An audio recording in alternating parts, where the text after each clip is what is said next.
за свободу и честь, за братство Кавказа, за любимых сестер и родных матерей. Жизнь готов был отдать, когда воды Апсны багровели от крови. Братьев Кавказ на помощь прислал. Восхищались герою мудрые горы, который с абхазом за Апсны воевал, ее защищал, себя не жалея.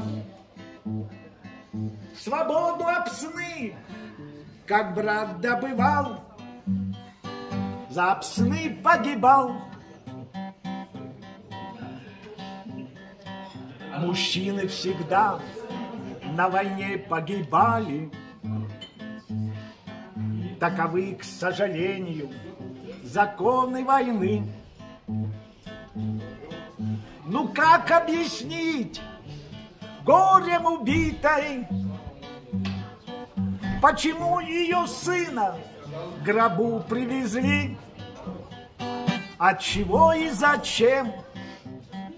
Разум ищет ответа, а сердце не может это горе принять, сына вмиг потерять. Вечная память всем погибшим героям, долг для которых чувств всех сильней. У всех матерей мы просим прощения за то, что мы не смогли сыновей беречь, сыновей.